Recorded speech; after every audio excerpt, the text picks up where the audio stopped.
రెడ్డి గారు చేసింది మోసకారి సంక్షేమం. అంటే ఏంటంటే సంక్షేమం చేస్తే అభివృద్ధి చేయాల జరగాల.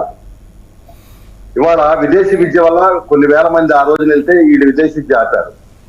వీళ్ళు ఇచ్చేది ఏంటి 5,000 10,000 ఇస్తా ఉంటారు. ఓకే, ఇచ్చారు, మంచిదే. 2,30,000 కోట్లు ఏదో లెక్క చెప్తున్నారు, తప్పేం కాదు. ఇంకో పక్క ఏం చేశారు, నిత్యావసర వస్తువుల ధరలు పెరిగిపోయినాయి. అదేవిధంగా మరి కరెంటు బిల్లులు పెంచారు, అదేవిధంగా ఆర్టీసీ పెంచారు, చెత్త మీద పన్ను వేశారు, ఇంటి మీద పన్ను వేశారు, పొలం మీద పన్ను వేశారు. ఓ పక్కన పన్నులు వేశారు, ఇంకో పక్కనేమో అప్పులు చేశారు. ఇదేం సంక్షేమం?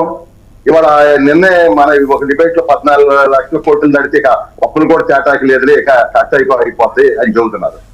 అంటే ఆ స్థాయికి తీసుకెళ్లి ఇవాళ మేము అభివృద్ధి చేసాం, సంక్షేమం చేసి తెలిసింది, ఒక గంటలో తెలిసిపోతుంది. ఆల్రెడీ ఇప్పుడే తెలుస్తుంది, కనపడుతుంది వాతావరణం. ఇవాళ ఒకటే, ఈ రాష్ట్ర ప్రజలు అన్ని రంగాల్లో కూడా మోసపోయారు. ఇవాళ జగన్మోహన్ రెడ్డి గారు ఏదైతే చేస్తా అన్నారో అవన్నీ కూడా, ఆయన ఇచ్చినటువంటి హామీలన్నీ కూడా, మరి ప్రత్యేక హోదా కావచ్చు, మద్యం నిషేధం కావచ్చు, సిపిఎస్ రద్దు కావచ్చు, పోలవరం కావచ్చు, రాజధాని కావచ్చు, ఈ విషయాలన్నిటి మీద ప్రజలకు ఒక అవగాహన ఉంది. దాంతో పాటు ఎస్సీ బీసీ ఎస్టీ మైనార్టీ వర్గాలు ఎవరైతే ఉన్నారో ఆ వర్గాలకు చెందినటువంటి నిధులన్నీ కూడా దారి మళ్లీ ఇచ్చేసారు. 130 సంక్షేమ పథకాలు రద్దు చేశారు. ఈ విషయాలన్నీ కూడా ఒక పక్కన ఉన్నాయి. ఇంకో పక్కన మరి మద్యం వల్ల ఎంతమంది చనిపోయారో చూస్తున్నాం, ఎంతమందికి హాస్పిటల్కి వెళ్ళారో చూస్తున్నాం. ఓ పక్కన గంజాయి గ్రామానికి వచ్చి ఏ విధంగా యువత అంతా కూడా ఏ విధంగా అయిపోయారో చూస్తున్నాం. మరి వీళ్ళు చెప్పిన పరిశ్రమలు ఎక్కడో, మరి 1,00,000 కోట్లు గ్రౌండ్ చేసామో, మరి ఆ పరిశ్రమలు ఎక్కడ ఉన్నాయో ఏంటో ఒకసారి. శేఖర్ రెడ్డి గారు, పరిశ్రమలు ఎక్కడ ఉన్నాయి చెప్పండి. రైట్ క్వశ్చన్ ఆయన అడిగింది, ఎందుకంటే జనాలకు క్లారిటీ కావాలి.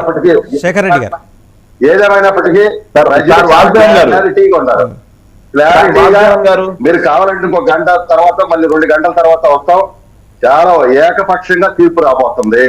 కావాలంటే మీరు మళ్ళీ వస్తాం.